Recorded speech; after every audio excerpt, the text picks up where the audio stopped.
Hey, I'm Jay, and I've got something to say about technology.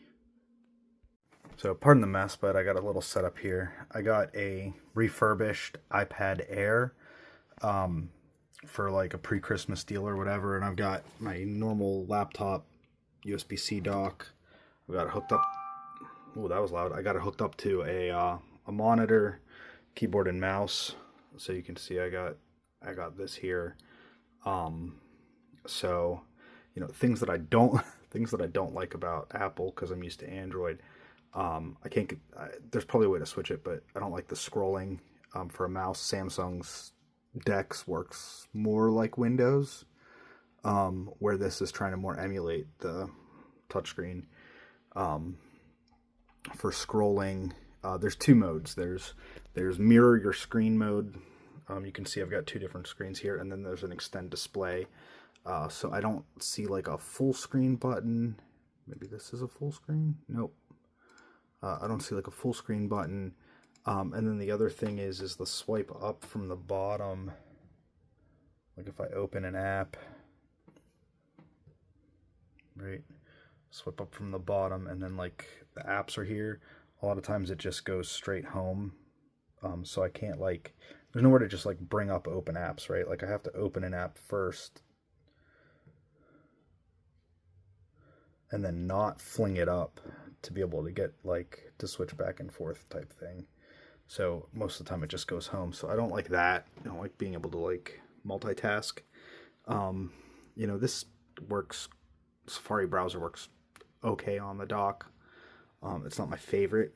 Like I said, I kind of like the way Samsung Dex does it a little bit better. I obviously can't take a video with that, but I can use my phone because I'm using my phone to video this. But I can use my phone to on this same dock. I'm happy that like everything works with this same dock on Windows, Android, Apple.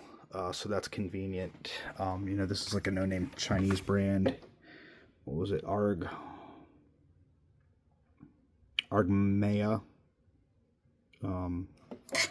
It works. I can't charge my laptop through that, but it does have a charging port too. So that's kind of my setup.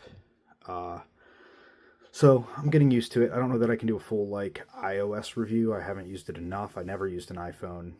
Um, so I've never used an iPhone. I don't know if I can give an honest review of my options there.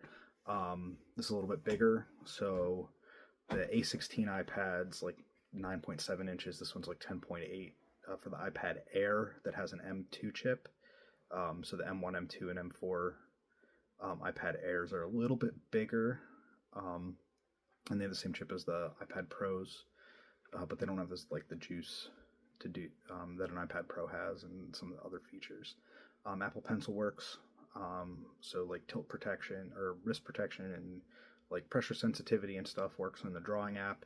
I'm not sure if there's other apps other than the standard Apple drawing app that was specifically built for that works with that. But so there's some nice features that are nicer than anything I've had on Android, but also some things that I'm not real used to trying to get like to the settings and stuff from the upper corner menu. I think that's just because it's an iPad and not an iPhone that I have to go like all the way to the corner. I've had some tablets, Android tablets that are the same. Like you have to hit it like right in the middle of the top of the screen. So I think that's just a quirk of like individual products and not iOS, but I'm still getting used to it. But as far as docking, I like Samsung Dex better than the Apple implementation of the dock. Just the way the mouse scroll wheel works and the way like windowed applications are working so far. So real quick, um, I got this for $279. Like after taxes and stuff, and after there was like an $11 like warranty thing because it was refurbished. So it was like $279 refurbished from Amazon warehouse. And when I say refurbished, it looked like it was an open box and like it still had the shrink wrap on the tablet itself. So I don't think it was actually ever used. I think it was like opened and then returned. If it looked damaged or anything, like if it looked scuffed, I would have returned it. I wouldn't have kept it. But I've only really seen like the A series chips less than $300 so far. 279 seems to be the lowest I've seen on this year's. I've seen 250 on last year, on the 2 years ago model last year. So I'd still hold out for Black Friday to see if we can get 250 if you're looking for like the regular iPad. But the iPad Air, I would definitely consider open box because it seems like those are better deals. Like the so-called sales I've seen. Now this is Wi-Fi only. It's not 3G or 4G or 5G or whatever. But the Wi-Fi onlys, I've still seen them for like 500. So this was 279. Because I wasn't real happy with my Lenovo Tab 8